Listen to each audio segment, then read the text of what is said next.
다들 한 주간 잘 지내셨죠? 그래서 오늘 10분이 참가를 총 지금 하셨고, 오늘 발표하기로 한 팀이 파파 약사님이랑 형제 약사님 팀, 그리고 권 약사님 팀, 싱싱님, 노블냥이님 팀, 이제 그 리미님 팀, 유희경 약사님 팀이거든요. 혹시 먼저 발표해 주실 분이 계실까요? 아마 형제 학사님 지금 약속 마감 중이라서 지금 안 되실 것 같고. 그러면 저희 쪽가 먼저 할까요? 네, 알겠습니다. 권 약사님 팀 화면 공유하고 한 5분에서 한 7분 정도 말씀해 주시면 될 것 같습니다.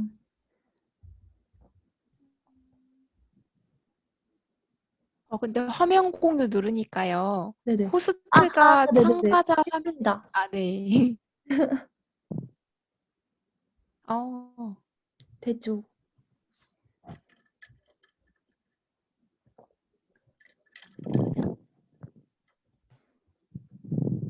지금 잘 보이실까요? 잘 보입니다.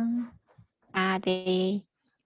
원래 그 불면증이랑 제가 그 우울 그거 맡았었는데 이제 저희 서로 분담을 했어가지고 오늘 발표는 불면증만 하게 됐어요. 그래서 일단 첫 페이지는 원인을 이렇게 적어봤거든요. 이제 난소 기능이 쇠퇴되면서 뭐 에스트로겐과 세로토닌이 감소되면서 불면증이 시작된다고 하더라고요.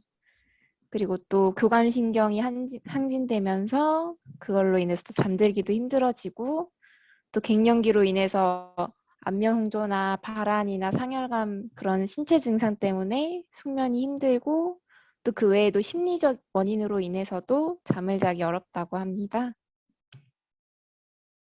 그래서 먼저 이게 갱년기 증상이 맞을지 확인하는 과정에서 이제 이러한 약물들을 복용하고 있으면은 불면증을 유발할 수 있기 때문에 이거를 환자한테 먼저 확인하면 좋지 않을까 해서 넣었고요.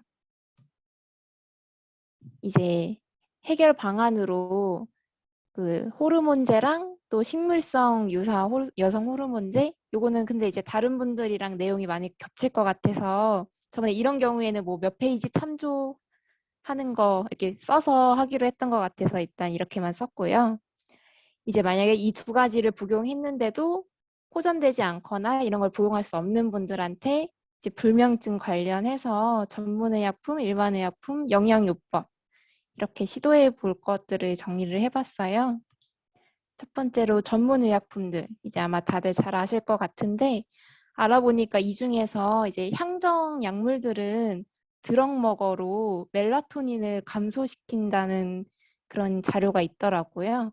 그래서 이런 거를 환자들한테 말해주면은 나중에 이런 걸 복용하는 사람들이 처방전을 갖고 와도 멜라토닌을 감소시키는 약들이기 때문에 이런 거 영양요법으로 채워주면 좋다 이렇게 말하면 좋을 것 같아서 이걸 넣었고요. 그다음에 일반 의약품에 이렇게 뭐 항히스타민제도 있고 생약제제도 있고 한방제제도 있는데 항히스타민제는 이제 밑에 두 가지의 단점들이 있더라고요. 고령자들은 이제 뭐 치매 위험을 높일 수 있고 또 내성이나 금단 증상이 나타날 수 있어서 너무 연속으로 복용하지 않도록 해야 되더라고요.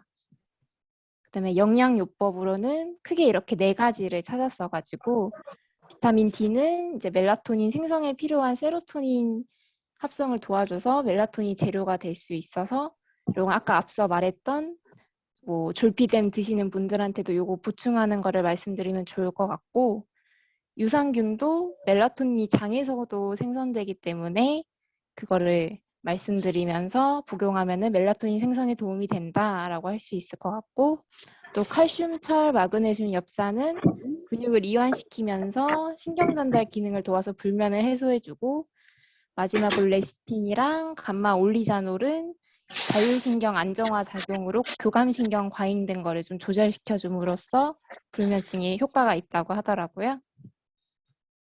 그다음 이제 생활요법은 그냥 간단히 긁어왔었는데 만약에 너무 필요 없는 내용 같으면 이거는 나중에 삭제해도 될 것 같고요. 마지막으로 음식도 그냥 이렇게 간단하게 찾아봤었어요. 그래서 네, 이걸로 저희는 끝입니다. 불면증은. 네, 감사합니다. 아, 네. 음, 잘못 눌러가지고. 음, 그다음에 혹시 여기에 관련해서 어, 어, 혹시 여기 관련해서 질문이나 뭐 그런 것들 있으면 해주세요.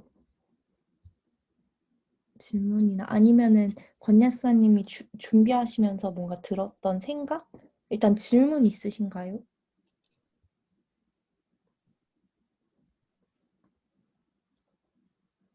음,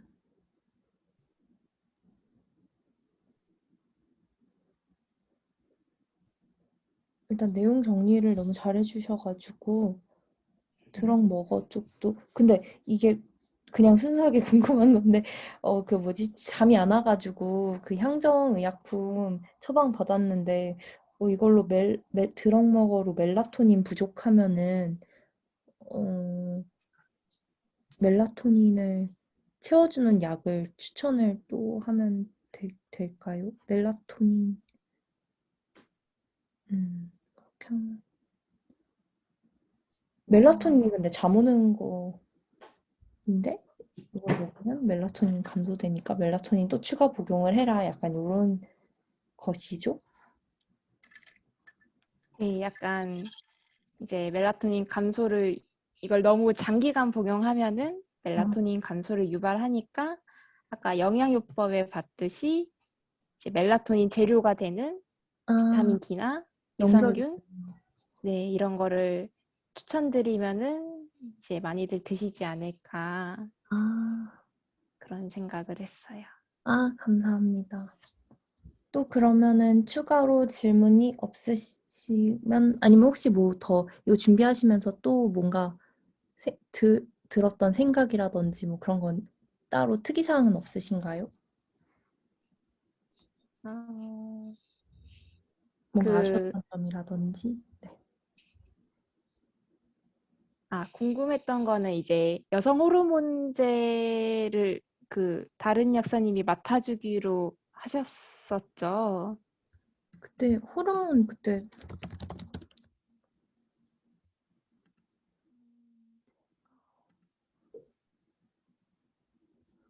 이다은 님이 맡아주신다고 아, 하셨었는데 근데 그게 이제 전문 약만 해주시는 건지 아니면 이렇게 그 식물성 여성 호르몬 일반 약이랑 식품도 다 해주시는 건지 조금 궁금하더라고요.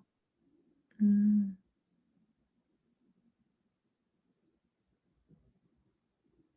호르몬제만 찾고 전문 약만 하고 계시는 건가요?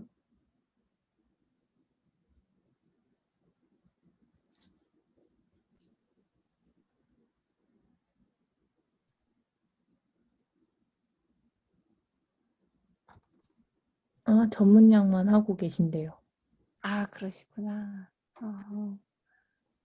아니면은 권 약사님이 식물성 쪽으로 아, 다시 정리를, 네, 식물성 그러면, 추가로 이렇게 하시는 것도 괜찮을 것 같아요. 네. 그럼 권 약사님이 식물성 그 호르몬 쪽으로 조금 더 이렇게 조사를 해주시면 어떨까 네. 싶습니다. 그렇게 된 것 같고 또 그 다음에 발표하실 분 계신가요? 저요. 저 네. 할, 잘, 고영림님 하시면 되겠군요. 저는 덜 완성돼서 일단은 그 뭐지? 일단은 제가 그 워드 파일로 정리한 거로 먼저 발표를 하고 PPT는 나중에 최종 때 올리도록 네. 하겠습니다.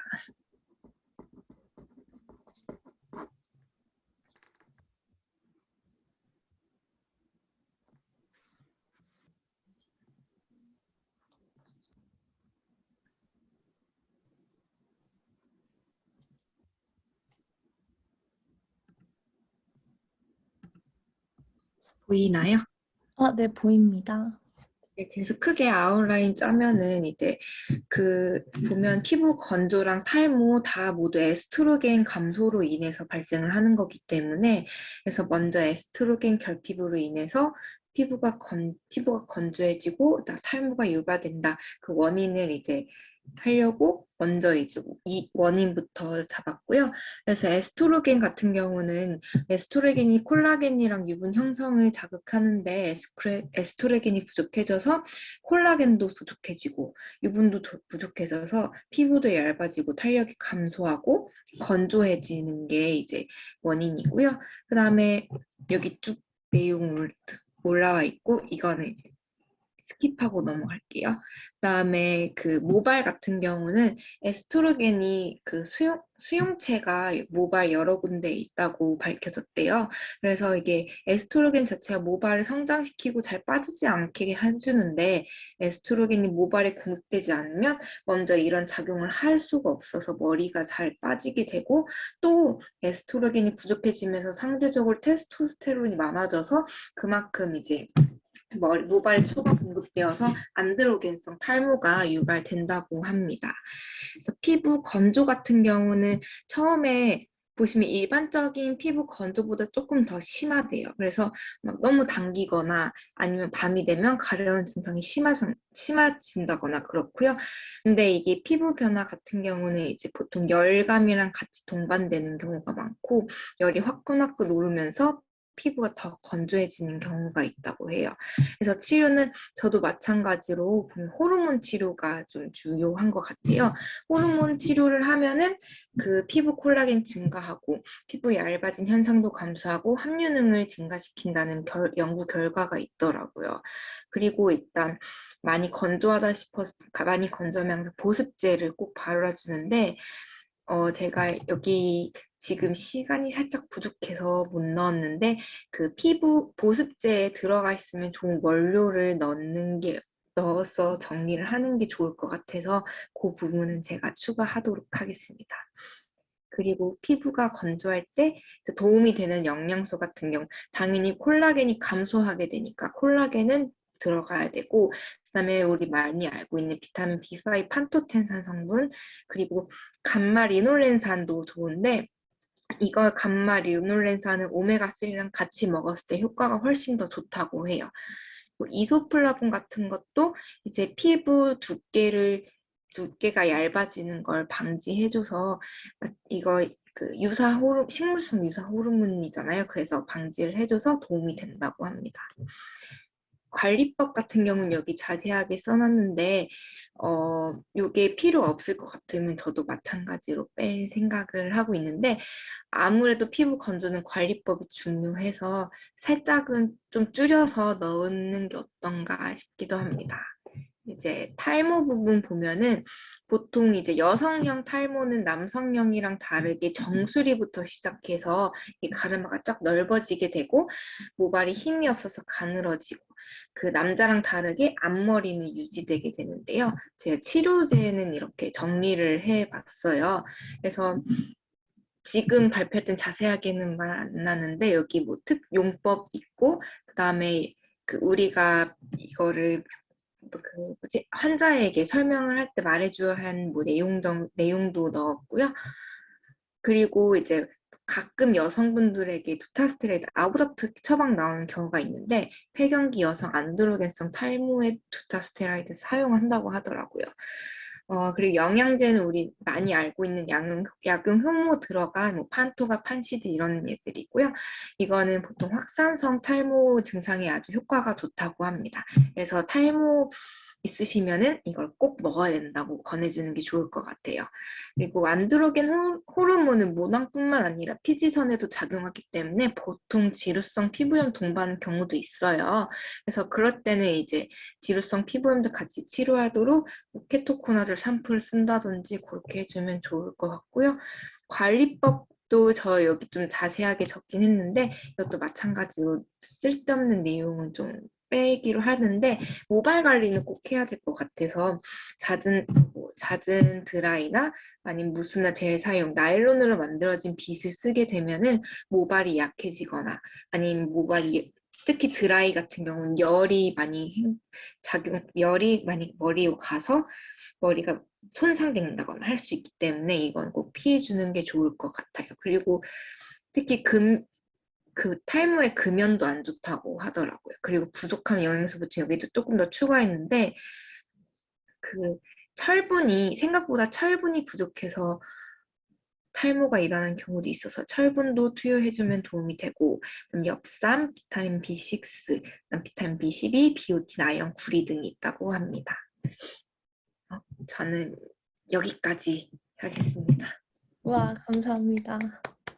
아, 근데 이거를 듣다 보니까 조금 든 생각이 있는데, 어떤 네. 분들은 이렇게 조사를 할 때, 뭔가 이런 제품명 같은 것들을 추가하신 분들도 있고, 어떤 분들은 그냥 성분명만 얘기를 해주신 분들이 있는데, 이거를 어느 쪽으로 맞추는 게 좋을지가 조금 궁금하고, 이 관리법 같은 경우도 이게 실제 약국에서 뭔가 이 영양제 같은 거 권할 때, 뭔가 TMI? 약간 뭔가 이런 것들 말해주면 사람들이랑 아무래도 조금 더 소통도 더 잘 되고, 아, 여기 친절하다, 이런 효과가 있더라고요. 아무래도 사용법 같은 것도 한마디 더 추가해주면은, 라포 형성에도 좋고 해가지고, 되게 뭔가 저는 관리법 이런 것들 추가하는 게 괜찮은 것 같거든요. 막 이게 막 필요 없는 내용 같지 않아서 이 부분을 같이 넣는 게 좋을 것 같은데, 그러면은 관리법도 추가하도록 하겠습니다. 네, 저는 좋은 것 같아요. 혹시 다른 분들 의견 있으시면은 말씀해 주시면 될 것 같습니다. 너무 자세하게 이렇게 잘 정리를 해주셔가지고 도움이 많이 된 것 같아요. 어떤 게 좋을까요? 그 약간 뭐 이 성분만 얘기하는 게 나을까요? 아니면 일부 제품을 언급하는 게 이게 어떻게 될지 모르겠네. 뭘로 하는 게 맞을지 조금 헷갈립니다. 예시? 약국에서 일할 때는 네. 상품명을 알려주면은 편하기는 하는데, 이게 네. 이걸 추천하는 듯한 느낌이 들까 아, 봐 그게 그러면 조금. 저 그러니까. 이게 그 약국마다 취급하는 제품이 다르니까 일단 성분명으로 하고 각자 자기 약국에서 필요한 거는 스스로 커스텀하는 게 좋긴 좋아요. 음, 예시로 아니면은 뭐 몇 개만 이렇게 어떻게 커스텀 어떻게 할 수 있어요? 그러면 일단 이렇게 대략적인 가이드라인을 주고 그러면 이제 우리 약국에는 이거 있으니까 스스로 약국에서 사용하는 거죠. 그렇죠. 그러니까 성분이 적혀 있고 우리 약국에 쓸 때는 이제 음, 밑에 저희 약국에는 이 성분의 약이 요런 게 있습니다. 음, 이게 제품명이 거기 그 가이드라인에 들어가 있어 버리면은 똑같은 제품을 취급 안 하는 약국에서는 왜 다른 거 줍니까? 이런 얘기가 나올 수가 있어요. 아, 좋습니다. 그게 약간 뭐랄까 뭐 나중에 추후 문제될 소지도 더 없는 것 같고 좋은 것 같습니다. 네. 그러면 근데 이 네. 탈모 치료 같은 경우에 로게인 폼이랑 엘크라넬 알파는 딱 하나밖에 없어가지고 아, 요 한 가지밖에 없는 경우에는 언급해줘도 괜찮지 않을까요? 괜찮을 것 같은데.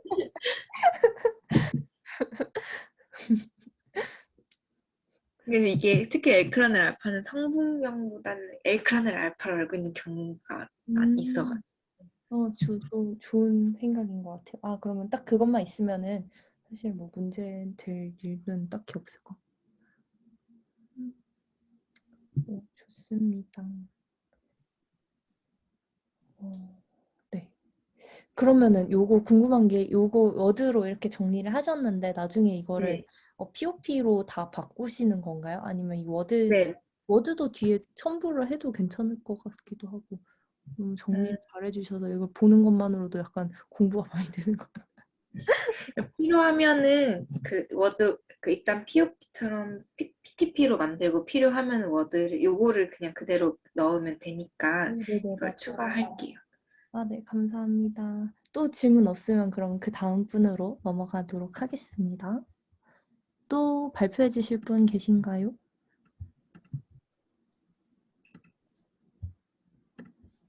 싱싱님 계신가요? 네네. 그러면은 지금 네, 목소리는 되시는 거죠? 목소리는 되시는 거고 제가 그러면 화면을 어떻게 지금 싱싱님이랑 노블냥이님이랑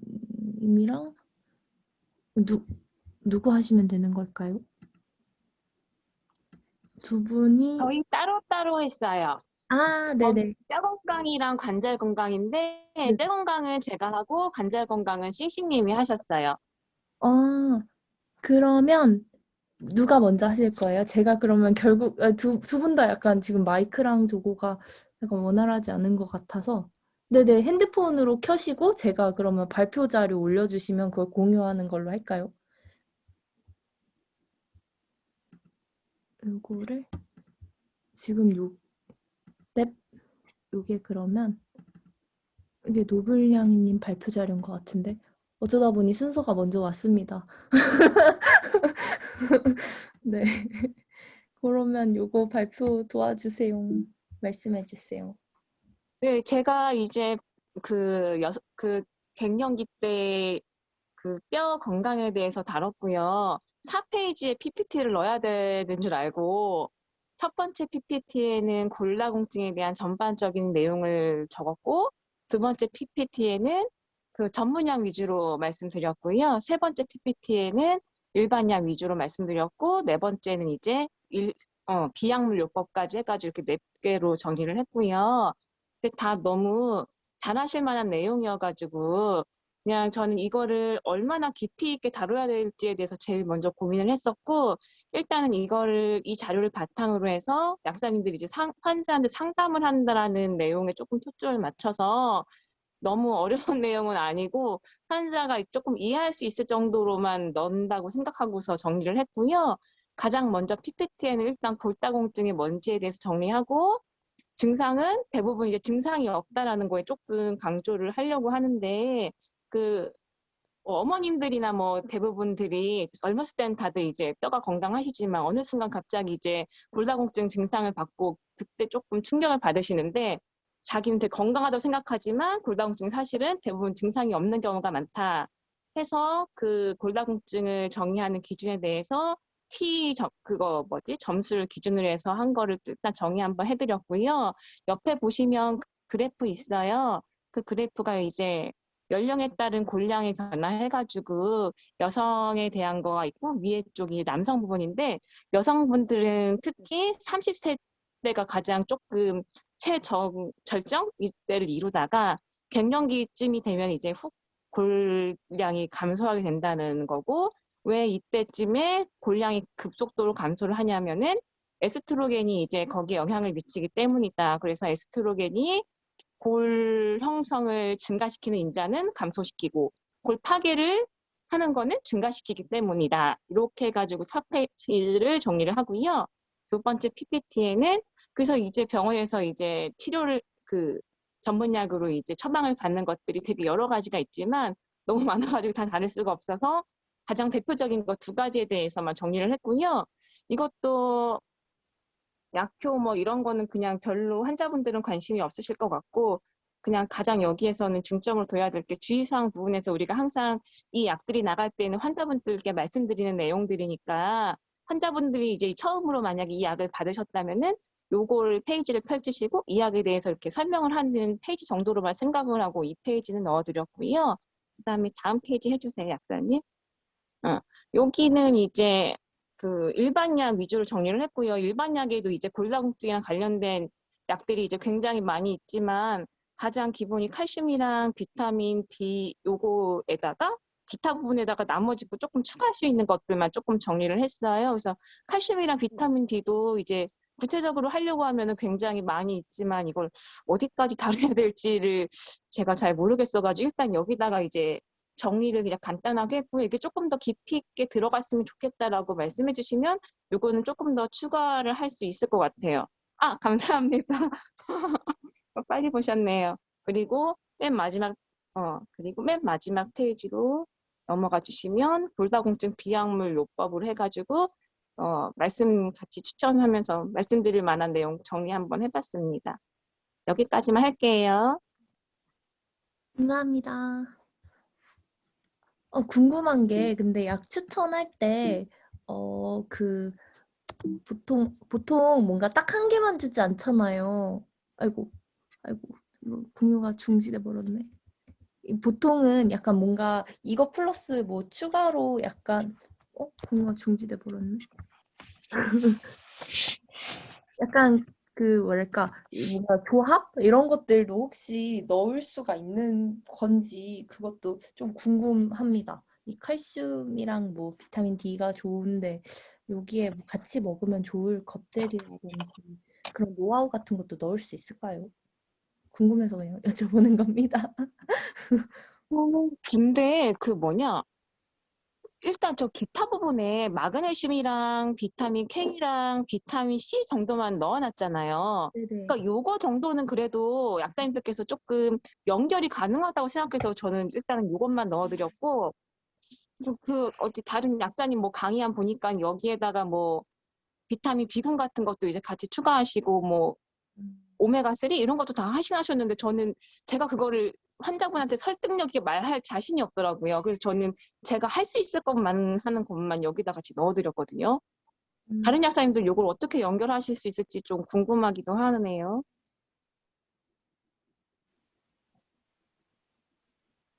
음. 그냥 그냥 궁금해서 한번 여쭤봤어. 깔끔하게 정말 정리를 잘 해주신 것 같은데 또 궁금한 거가 하나가 여기 막 골다공증의 정의에 대해서 사람들이 막 모르는 건 사실 조금 아니잖아요. 그러니까 막 뭔가 골다공증이 어떤 느낌인지는 다 아는데 우리가 여기 정의를 놓는 것보다 뭔가 환자가 느낄 수 있는 그런 감정? 뭐랄까 이 환자의 그런 주요 증상? 뭔가 여기에 지금 대부분 무증상이라는 거를 조금 더 강조를 뭔가 할 수 있는 그런 뭔가 조금 더 설득력 있는 방법으로 이게 만들어질 수 있는 건지 이거가 사실 타겟이 조금 정리가 조금 우리가 더 뭔가 협의가 딱 되지 않아서 생긴 문제겠죠 아무래도. 네, 여튼 좋은 말씀인 것 같아요. 저도 이거 적으면서 음. 너무 딱딱하고 너무 안 어울리는 것 같은 느낌인 거예요. 그런데 갑자기 여기 생뚱맞게 뭔가를 딱 시작하기가 조금 애매해서 근데 요게 약사님께서 그런 느낌 드셨으면은 요 부분은 한번 바꿔볼게요. 네. 감사합니다. 이게 뭔가 약간 교육 자료 느낌이 조금 더 강한 느낌이랄까? 뭔가 그거를 조금 협의를 해야 될 것 같긴 한데 사실 우리가 뭐 협의할 시간 없이 그냥 딱 이렇게 만들어서 그럴 수밖에 없을 것 같긴 합니다. 음. 여튼 또 질문 있으신가요? 또 질문이라든지 뭐 제안, 추가 아니면 조금 더 고민이라든지 여기 부분에서 이제 앞으로는 어떻게 하실 건지 계획도 조금 궁금하고요.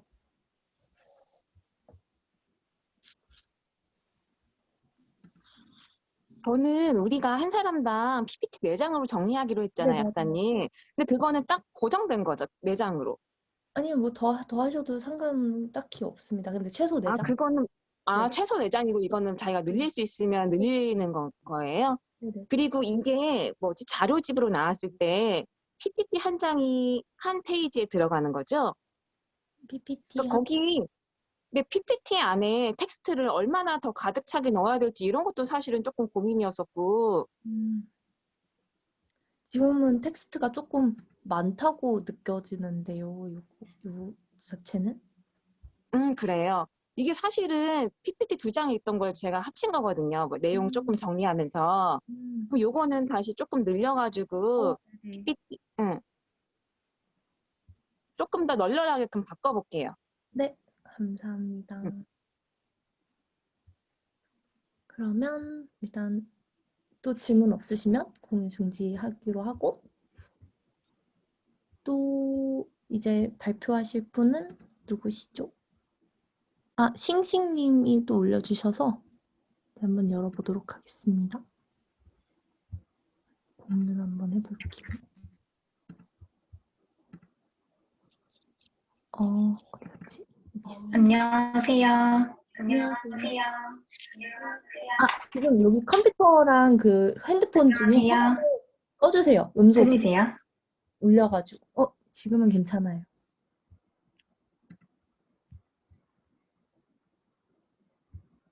들리시나요? 네, 들립니다. 네, 안녕하세요. 저는 관절통하고 근육통 자료를 찾아봤는데, 관절통은 그 갱년기에 흔한 증상이라서 50%의 사람들이 겪는 증상이라고 하더라고요. 근데 이 관절이나 연골의 통증이 생기는 것도 에스트로겐 수치가 부족해져가지고 그 에스트로겐 효능으로 항염증 효과가 떨어지면서 관절과 연골을 보호하는 역할이 없어져서 통증이 생긴다고 하더라고요. 근데 관절통이 그 나이대의 분들이 퇴행성 관절염이나 류마티스 관절염이 생겨가지고 통증이 생기는 경우도 있는데 그 두 가지 경우가 없이 단순히 호르몬이 부족해지는 것만으로도 관절통이 생긴다고 해서 그거를 구분하는 게 좋을 것 같고요. 다음 페이지 넘겨주세요.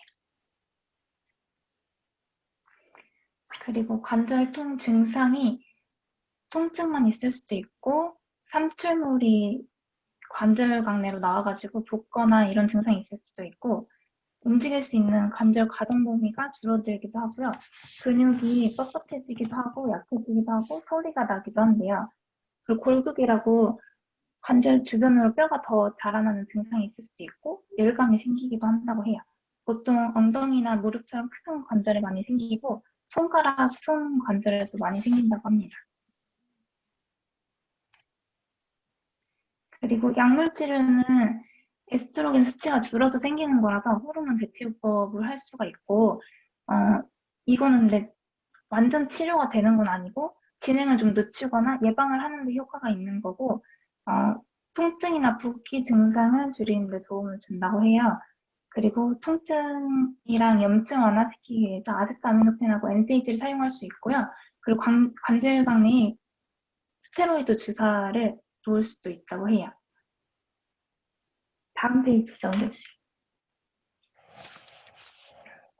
그리고 이 관절통은 생활요법이 되게 중요한 것 같은데 체중이 많이 나가면 관절에 가해진 압력이 더 많아서 관절통이 악화될 수 있어서 적절한 체중을 유지하는 게 중요하고 그다음에 운동도 관절에 무리가 안 가는 걸 해야 돼서 딱딱한 표면이 있는 곳에서 조깅을 한다거나 그런 건 좋지 않고 요가를 한다든지 수영을 한다든지 그리고 유연성을 기르는 것도 도움이 돼서 스트레칭을 하는 게 도움이 되고요. 그리고 영양소는 칼슘이랑 마그네슘, 비타민 B3 그리고 오메가 지방산 이런 거를 보충해 주는 게 도움이 돼요.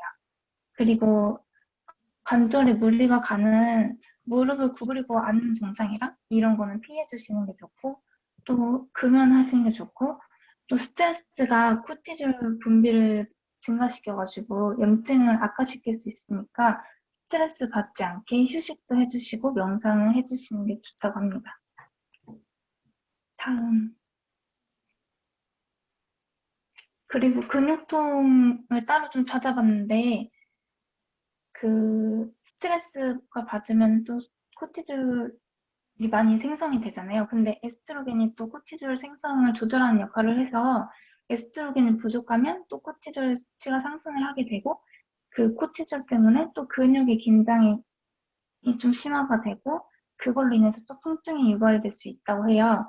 그리고 또 통증에 더 민감해져서 같은 통증이어도 더 쉽게 느낄 수 있다고 합니다. 또 에스트로겐 감소가 마그네슘 흡수에 영향을 미쳐가지고 마그네슘이 근육에 꼭 필요한 영양소잖아요. 마그네슘이 부족해져서 근육통이나 근육피로, 근육경련을 유발할 수 있다고 합니다. 보통 이게 등이랑 어깨, 목 같은 부위 상체 쪽으로 나타나고 어깨에 근육통이 심화가 되면 이게 긴장성 두통으로 발생을 하기도 해요. 그리고 이것도 이제 치료에 NSAID나 아세트아미노펜처럼 진통제 종류를 사용합니다.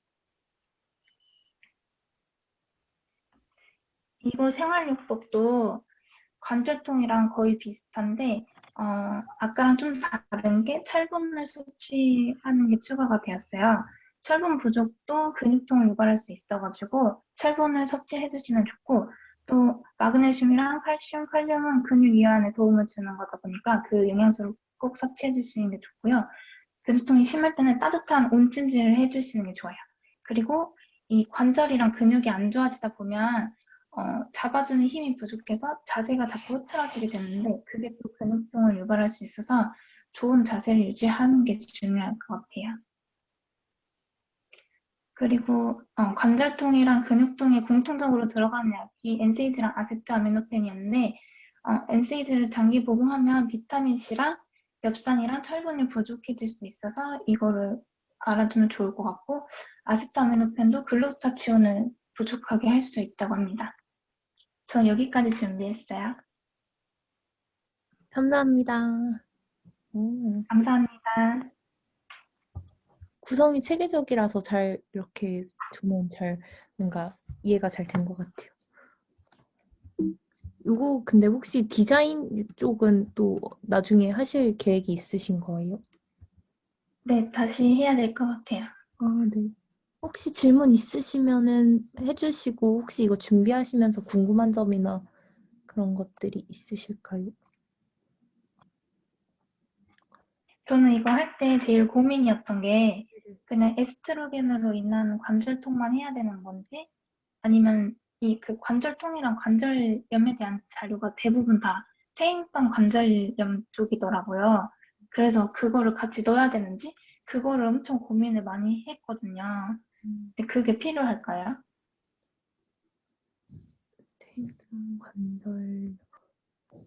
퇴행성 관절염이면은 주로 통증 뭐 이런 쪽인가요? 혹시 이거에 대해서 의견 있으신가요? 퇴행성 관절염은 안 파파야스님은 안 넣는, 아, 네, 그러면 안 넣겠습니다. 저도 안 넣는 게 좋을 것 같아요. 네, 네, 그러면 이렇게 해서 디자인 바꿔가지고 하는 걸로 할게요. 네, 감사합니다. 감사합니다. 또 그러면 질문이 없으시면은 다음 분으로 넘어갈까요?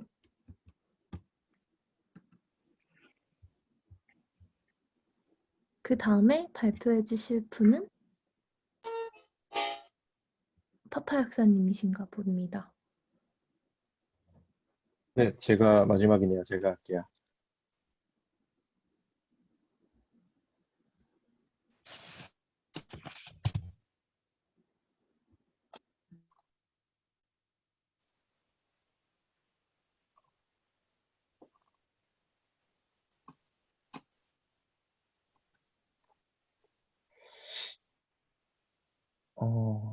조금 시간이 좀 더 오버될 것 같은데 괜찮을까요?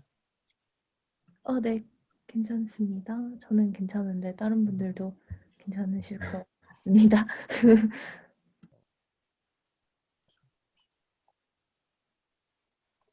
지금 똑바로 나오나요, 이게? 어, 저는 조금 잘려 보이는데 그 아까 PPT에서 혹시 PPT 화면으로 돌아가셔가지고 혹시 돌아가 주실 수 있나요? PPT 화면. 지금은 다 보입니다. 네, 됐네요. 공유를 다시 하니까 됐네요. 어, 저는 이제 그 형대 박사님이랑 같이 이제 갱년기 증상, 현기증이랑 피로감에 대해서 조사를 좀 했는데, 사실 그 좀 남는 걸 하다 보니까 좀 자료도 잘 없고 좀 쉽진 않았던 것 같아요. 그래서 이게 좀 조사를 하면서 느끼는 건데, 자료가 잘 없어요. 논문이라든지 레퍼런스라든지 잘 없고, 그냥 갱년기, 의학적으로는 이제 갱년,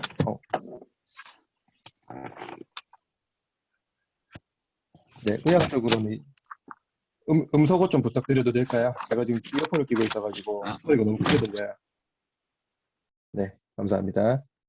그러니까 의학적으로는 이제 갱년기에 대한 거는 이제 별로 중요하게 취급을 안 하더라고요. 그 폐경의학회도 대부분 이제 폐경기 여성에 대해서 이제 조사를 하고 호르몬 테라피 관련된 논문들도 대부분 다 폐경 여성을 대상으로 논문을 작성했더라고요. 그래서 제가 이런 걸 좀 연구를 하면서 좀 문헌이나 책이나 서적이나 좀 되게 자료를 좀 많이 찾아봤어요. 많이 찾아보고 이제 이 좀 그림을 전체적으로 그린 다음에 자료를 만들어야겠다 이런 생각을 하고 어제 이제 이거를 완성을 했거든요. 하고 이제 오늘 발표하려고 PPT로 간단하게 만든 건데 일단은 그 갱년기에서 나타날 수 있는 증상들 여러 증상들이 있는데 아직까지는 그래도 이제 에스트로겐 감소를 이제 그 원인으로 보고 있더라고요. 에스트로겐이 감소하면서 이제 그걸로 인해서 중추신경계에 교란이 생기고 이제 그로 인해서 여러 가지 불편한 증상이 생긴다. 뭐 이런 식으로 보고 있고요. 그래서 현기증 같은 경우는 이제 갱년기 증상쯤에서 현기증이 오는 경우들이 조금 있던데 여기서 이제 원인이 밝혀져 있는 현기증들은 일단 제외를 했어요. 그러니까 뭐 이석증으로 인한 현기증이라든지 아니면 뭐 다른 뭐 전정기관 이상이 생겨서 발생한 현기증, 뭐 빈혈으로 인한 현기증 이런 것들은 제외하고 그런 원인이 밝혀지지 않은 현기증만이 이제 갱년기로 인한 현기증이다라고 보는 게 맞는데 제가 정말 자료를 많이 찾아봤는데 이게 원인이 없어요.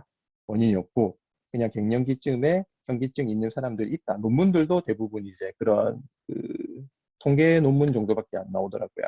정확한 원인은 알 수 없는데 이제 에스트로겐 감소로 인해서 이거 현기증이 생기는 거다. 아까 말했듯이 중추신경에 교란이 생기면서 생기는 거다. 그래서 저는 사실 이게 전체적으로 자료집을 만들 때 좀 요런 표가 들어갔으면 좋겠다라는 생각을 많이 했었거든요. 이제 시기별로, 물론 이제 이게 정형화된 건 아니기 때문에 개인차가 있을 수 있고, 뭐 유전적으로 차이가 있을 수 있는데, 기본적으로 호르몬 농도가 줄어들므로 인해서 불편함이 생기는 거면은 시기별로 주로 호소하는 증상이 다 있을 거예요. 이런 식으로. 그래서 보통은 이제 처음에 이제 월경 이상을 시작으로 해서 그 다음에 생기는 게 뭐 홍조, 상기, 발한, 현기증 이런 게 이제 증상으로는 이제 보통 자율신경 실조, 병원 가면은 원인을 모르면 자율신경 실조라고 진단을 해버리거든요. 근데 사실 자율신경 실조는 이 병명은 아니죠. 자율신경 실조라는 현상이 생긴 거죠. 그게 왜 생겼느냐? 그걸 알아야지 우리가 그거를 치료하고 케어할 수 있게 도움을 주는 건데, 저는 사실 갱년기에서 아까 말씀드렸듯이 뭐 이석증이라든지 빈혈이라든지 다른 원인을 제외한 현기증은 대부분 다 이 자율신경 실조증으로 인한 현기증이라고 생각을 해요. 자료도 없기도 하고 약간은 뇌피셜이 들어가 있는 거긴 한데 좀 그렇게 보는 게 맞는 것 같고요. 그러면은 이제 자율신경 실조증이 왜 생기는지를 우리가 한번 판단을 해봐야 되는데 뭐 다들 이제 자율신경에 대해서는 아시겠지만 우리 몸이 이제 교감신경과 부교감신경이 적정히 균형을 이뤄야 건강한 상태인데 이제 어떤 원인에 의해서 그 균형이 무너지게 되면은 자율신경 실조증이 생기게 되는 거죠. 근데 그 어떤 원인 중에 여러 가지가 있는데 그중 하나가 이제 난소 기능 저하로 보는 겁니다. 그래서 그 에스트로겐 같은 경우는 우리 몸에서 뭐 난소 이외에도 부신에서도 나오고 뭐 세포 부신이나 뭐 지방세포 같은 데서도 충분히 분비를 하고 있지만 난소에서 분비되는 그 분비량 자체가 굉장히 많은 거예요. 근데 이게 여기 관련해서도 찾아봤어요. 그러니까 이게 뭐 많다 적다라고 얘기를 하려면 수치가 어느 정도 돼야 많고 어느 정도 돼야 적은가, 어느 정도 떨어지면은 난소 기능이 떨어졌다고 볼 수 있는 근거가 있는가 이런 자료를 찾아봤는데 없어요.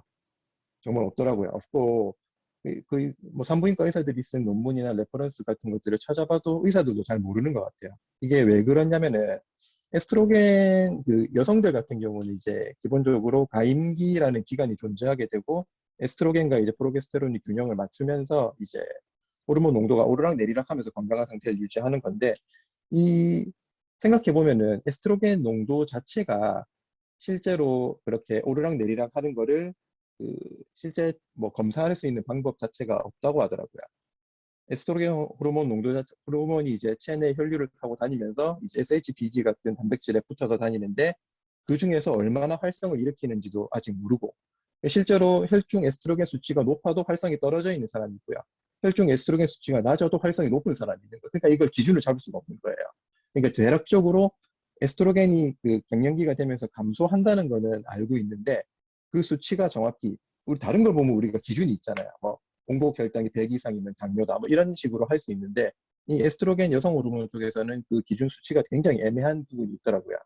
그래서 이제 그 뭐 요새 이제 기능의학 이런 쪽에서는 이제 타액 호르몬 검사를 해가지고 이제 에스트로겐 활성 에스트로겐 농도를 측정하는 방법이 있던데 요 부분도 이제 조금 혈중 에스트로겐보다 나은데 아직까지도 조금 부족한 부분이 많아서 이게 표준이 되지는 못하고 있더라고요. 일단 어쨌든 말이 서론이 길어졌는데 어쨌든 난소에서 분비한 에스트로겐 분비가 가장 많기 때문에 그 난소 기능이 떨어져 버리면은 아무래도 이제 시상하부 쪽에 이제 에스트로겐 분비가 많이 줄었어, 분비를 늘려야 돼, 이런 신호를 계속 주고 과부하가 되다 보니까 우리가 아시다시피 이제 시상하부가 이제 우리 몸의 자율신경계를 관장하는 중추가 되잖아요. 걔가 이제 과부하가 걸려버리니까 자율신경계 쪽에 이상이 생겨버리는 거예요. 대부분 이제 교감신경 쪽이 항진된 상태에서 축이 틀어져서 이 문제가 생기는 거죠. 거기서 이제 발한, 동계, 현기증 이런 것들이 발생을 한다고 보고 있어요. 그리고 피로감에 대해서는 조금 그 사실은 이제 호르몬계도 이거는 제가 그 NQ&A 강의 들을 때 받았던 자료인데 표가 좋아가지고 제가 항상 보고 있는 표거든요. 호르몬계를 볼 때도 이제 그 성선 호르몬계를 성선만 보는 게 아니고 이제 우리 몸에 크게 호르몬계를 세 개로 성선, 부신, 갑상선을 나눠가지고 서로가 서로에게 상호로 연관을 주고 있거든요. 그래서 이 피로감을 호소하는 경우도 이제 일시적인 피로가 있을 수 있고 이제 부신 기능이 많이 떨어져 버리면은 이제 만성적인 피로에 빠지는 경우도 있고 그렇기 때문에 이 갱년기 증상에서 오는 피로감은 이 부신 피로를 설명하지 않고는 설명할 수가 없겠더라고요. 그리고 제가 그 얼마 전에 읽었던 자료 중에 되게 좀 재밌는 자료를 봤는데 이제 뭐 폐경의 역사 이렇게 해가지고 여성 갱년기 이런 증상에 대한 그 약간 역사적인 자료들을 모아놓은 자료인데 그 책의 저자가 하는 말이 이제 그 우리가 근대화되기 이전에는 갱년기 증상이 거의 없었다고 하더라고요. 그러니까 우리가 근대화되고 이제 뭐 환경 호르몬이라든지 이런 것들이나 아니면 이제 이 현대 사회에서 오는 이런 스트레스 이런 것들이 이제 부신의 탈진을 일으키면서 이제 갱년기 증상이 더 심해진다 이렇게 주장하는 이론이 있더라고요. 저도 약간 동의하는 편이고요. 그래서 이제 피로감에 대해서 설명하기 위해서는 이 성선 호르몬이랑 부신 쪽을 그리고 합상선 쪽도 같이 합상선 쪽도 연계를 해서 봐야 될 것 같고요. 그래서 부신 피로는 뭐 아시는 분은 아시겠지만 이제 부신 피질에서 우리가 스테로이드 계열의 호르몬들을 이제 생성을 하는데 콜레스테롤 구조로 여기서 이제 그 대표적으로 이제 코르티솔, 프로게스테론, 이제 에스트라다이올, 에스트로겐 애들을 만들게 되는데 원래는 이제 어느 정도 균형 있게 만드는 상태인데 이제 우리가 스트레스를 많이 받게 되면은 코르티솔의 농도가 높아지게 되죠. 이 제한된 재료에서 코르티솔 농도가 높아지게 되면은 상대적으로 이제 다른 애들을 만들 수 없게 되고요. 여기서 제일 주목해 볼 부분이 이 코르티솔의 원료가 되는 호르몬도 프로게스테론인 거예요. 그러니까 프로게스테론이 지금 여기 그 단계표에서 상당히 상위에 있죠. 콜레스테롤을 프로게스테놀로 만든 다음에 그 프로게스테론을 이용해서 우리가 코르티솔, 알도스테론, 에스트라다이올을 다 만들고 있는 거예요. 그런데 여기서 코르티솔의 농도가 높아져 버리면 제일 농도가 떨어져 버리는 게 프로게스테론 요놈이겠죠. 요놈 농도가 확 떨어져 버리는 거죠. 물론 이제 에스트라다이올이나 이제 에스트로겐, 알도스테론 요런 애들도 다 문제가 생기고 내분비 교란이 생기면서 이제 부신 피로, 만성적인 피로 상태로 접어들게 되는 건데 이 부신 피로 같은 경우도 교정을 하지 않게 되면 계속 증상이 악화가 되게 돼요. 부신 자체가 이제 처음에는 만성적인 스트레스에 어느 정도 코르티솔을 증가시킴으로써 대응을 하는데 그게 이제 점점 심해지게 되면 부신 자체가 탈진에 빠져버리는 거죠. 보통은 이제 이게 그것도 대충 뭐 자료나 이런 것도 비교해 보니까 폐경기쯤 되면서 이제 고갈기에 빠지면서 아예 이제 호르몬 자체 농도 자체가 아예 바닥을 쳐버리는 경우가 있더라고요. 그래서 그 의사들이 이제 쓰는 그 HRT 호르몬 리플레이스 세라피 같은 논문들을 찾아봐도 대부분 이제 그 유의미한 결과를 얻은 거는 갱년기 초기에 유의미한 결과를 얻었고 그 다음에 폐경기 초기에 유의미한 결과가 얻고 나머지는 이제 장기간 썼을 때 이제 유방암 이런 그 여성암 쪽에 발암 가능성을 높이기 때문에 주의해야 된다. 결론이 다 그런 식으로 나더라고요. 그러니까 이게 호르몬 자체의 양보다는 호르몬이 얼마나 우리 몸에서 정상적으로 기능하고 작용할 수 있게 하느냐, 뭐 그게 이제 핵심이 돼야 될 것 같아요. 그러니까 영양 상담을 약국에서 하기 위해서 뭐 사실 뭐 하나를 먹는다고 이제 뭐 현기증이 사라지는 게 아니고 뭐 하나를 먹는다고 해서 피로감이 사라지는 건 없고 이 사람의 종합적인 상태를 파악해서 뭐 부신 상태는 어느 정도인지 갑상선은 문제는 없는지 성선 호르몬을 잘 작용하고 있는지 이런 거를 생각해야 거기에 맞게 영양소를 추천해 줄 수 있을 것 같아요. 요거는 이제 저희가 그 뭐 준비한 논문 자료인데 그냥 참고하려고 잠깐 넣어봤어요. 그냥 갱년기 여성들 중에서 현기증을 호소하는 여성이 어느 정도 되는지 논문을 찾아봤는데 그 기사로 나온 논문들은 좀 있던데 그게 논문은 아니고 그 회사들에서 이제 여성 갱년기 상품 팔아먹으려고 자체 조사한 결과들은 있던데 그건 이제 뭐 그 기사에서 어느 정도다 이렇게 얘기만 하고 논문 레퍼런스를 제시를 하진 않더라고요. 그래서 이제 현기 박사님이 찾아주신 건데 이거는 일본 여성을 대상으로 40세에서 65세까지 했더니 어지럼증을 겪는 비율이 뭐 요 정도. 그러니까 전체 10명 중에 한 3.5명 정도가 주 1회 이상 어지럼증을 호소했다. 뭐 이런 거고요. 그리고 폐경기 여성이 특히 이제 현기증이 시작하다. 호르몬 자체가 아예 바닥을 치고 있을 테니까 뭐 더 심하다. 뭐 그런 정도의 논문이고요. 피로감 관련된 칼럼은 이제 그 제가 말씀드린 부신 피로랑 갱년기에 올 수 있는 그런 피로감에 대한 자료랑 논문 자료들을 일단 조금 첨가를 해봤어요. 이거는 뭐 참고해 보실 거고 그냥 네 그런 목적으로 넣은 거고 그리고 호르몬 대체요법을 지금 그 많이 얘기를 하시고 조사도 많이 하시고 하셨는데 호르몬 대체요법 자체가 조금 그러니까 감소하는 여성 호르몬을 일부러 공급하는 방법인데 이게 그 장기적으로 이게 환자에게 유익한가에 대해서는 아직까지 논란의 여지가 많은 것 같아요. 그래서 이제 WHI라고 이제 우먼 헬스 인지에스티브 이 대규모 역학조사 논문을 그 1900년도 후반쯤에 했더라고요.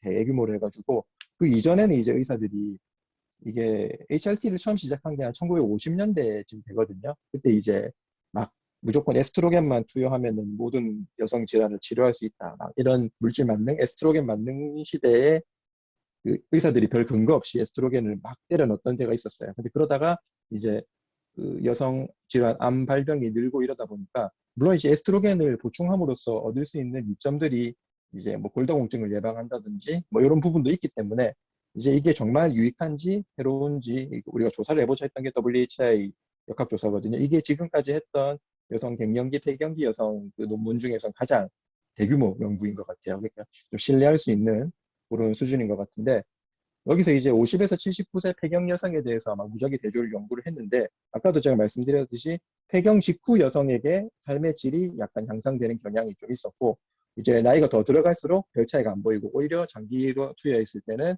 여성 질환 암내 발병 확률이 올라간다. 이런 식으로 이제 결론이 나더라고요, 여기서도. 그래서 이제 HRT는 사실은 이제 물론 증상이 많이 심하고 갱년기 초기 증상이고 이럴 때는 병원 가셔가지고 이제 호르몬 대체 요법을 하는 걸 권해드릴 수 있겠지만 제가 생각했을 때는 이거는 장기적으로 권할 만한 방법은 아닐 것 같아요. 그래서 이제 영양소에 대해서는 뭐 이것저것 찾아봤는데 뭐 사실은 뭐 현기증에 딱 좋은 영양소다 이렇게 있는 건 없고요.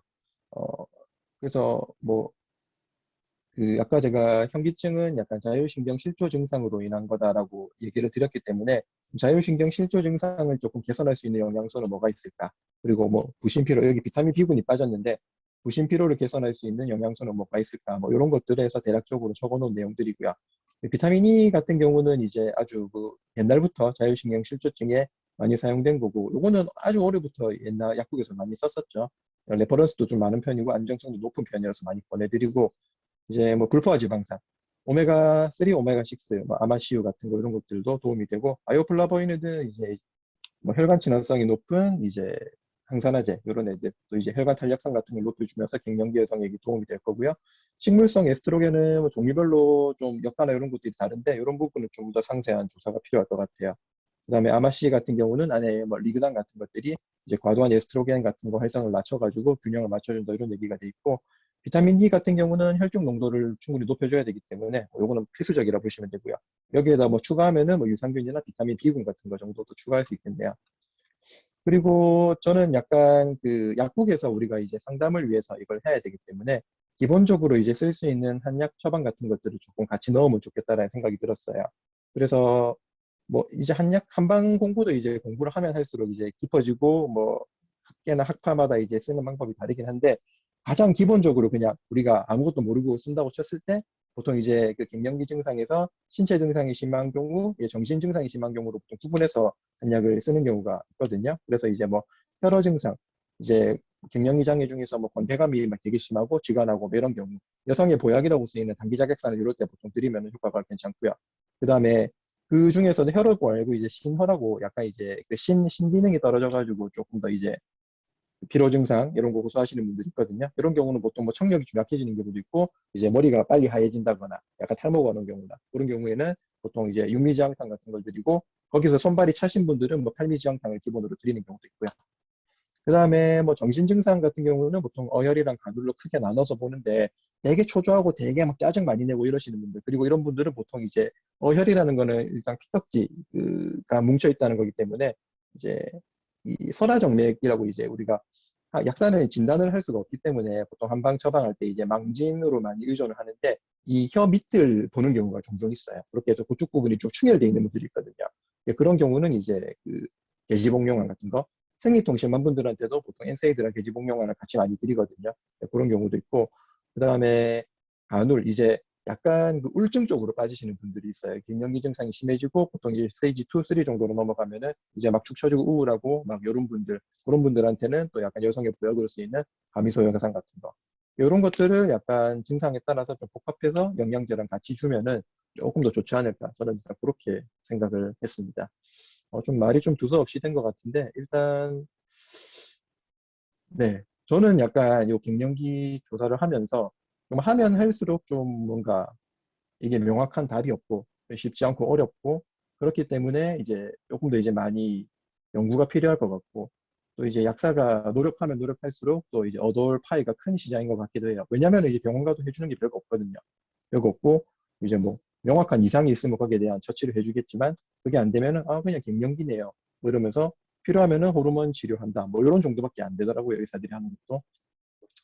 그래서 아무튼 일단 여기까지 하면 될 것 같습니다. 혹시 질문 있으신가요? 감사합니다. 잘 들었습니다. 강의를 해주셔가지고 많이 공부를 하게 됐던 것 같습니다.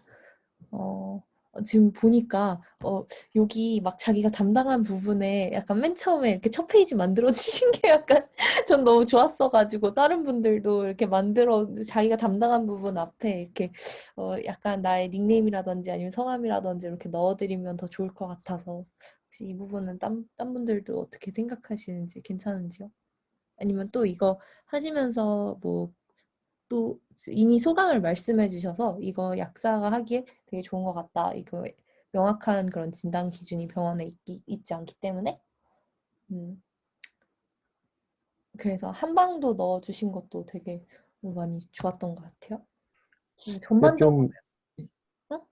이게 전반 그 뭐지? 그러니까 그 우리가 자료집을 만들려면은 결국은 이제 자료를 다 모아가지고 한 사람이 통합해서 디자인을 새로 해야 될 것 같아요.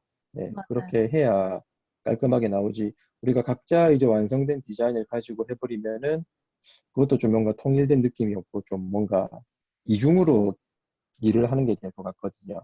그래서 제 생각에는 약간 전체적으로 자료를 다 모아서 아까 제가 요런 보여드린 요런 표 같은 거 이제 해가지고 이제 갱년기 증상에서 뭐 초기에는 요런 증상, 뭐 중기에는 요런 증상, 이제 좀 이제 심해져서 폐경기에 다가오는 요런 증상들이 있고 그렇게 순서대로 이렇게 탁탁탁탁 하면서 정리되면은 좀 깔끔하게 자료집이 나오지 않을까 뭐 그런 생각을 해봅니다.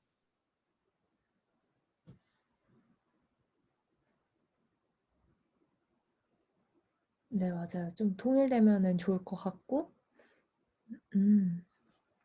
일단 다음 주까지 하면은 전반적으로 자료가 다 한 팀이 다 돌아가는 거기 때문에 다음 주까지 발표하면은 기본적인 조사는 다음 주까지로 마감을 하고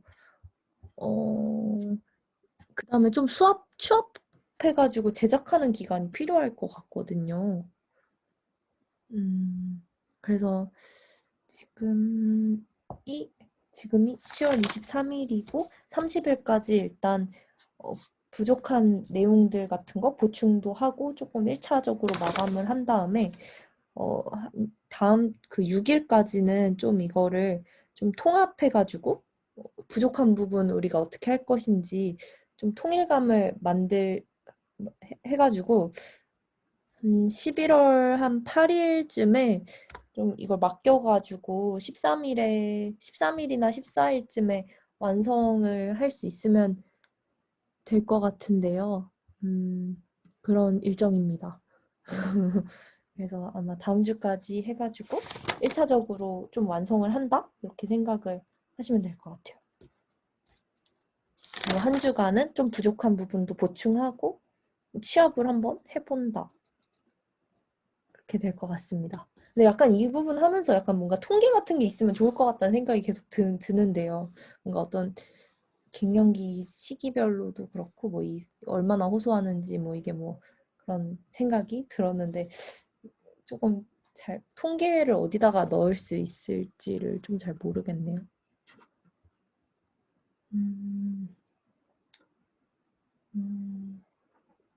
일단 발표는 전 되게 잘 들었어요. 혹시 그러면 또 추가하실 부분이나 아니면은 뭐 궁금하신 부분이나 있으신가요? 다른 분들? 아, 그리고 저희 이거 제작한 다음에 오프라인으로 한번 이거 나눠줄 겸 한번 만나는 그 투표를 했었는데 많이 참가를 안 해주셔가지고 혹시 그때 그래서 투표 일자가 2개가 지금 나왔어요.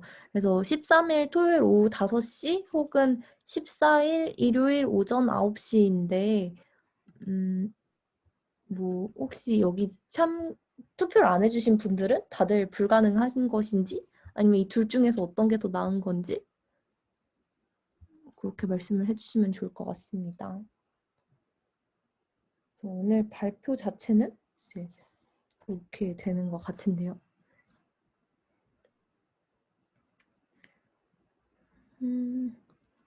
이게 누가 투표했는지 제가 지금 볼 수가 없어가지고 투표 안 하신 분들은 아예 뭐 불참인 건가요? 불참으로 투표를 해주세요. 잠깐만.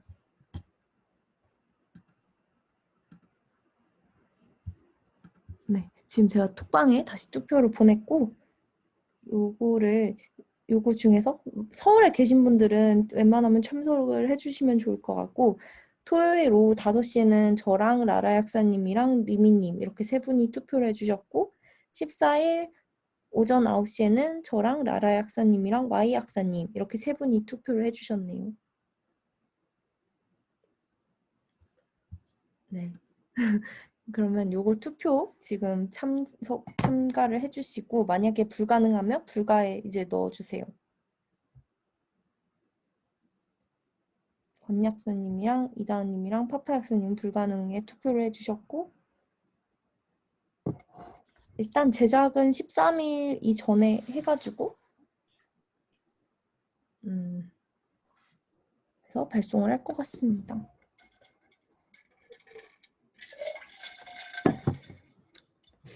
그렇게 생각이 들었는데 오늘 이렇게 회의를 하다 보니까 점점 이제 자기 부분 발표하신 분들도 점점 늘고 이제 뭔가 가닥이 잡혀가는 것 같습니다.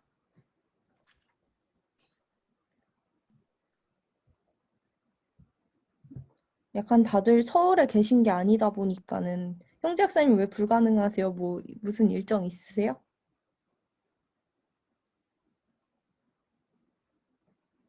다들?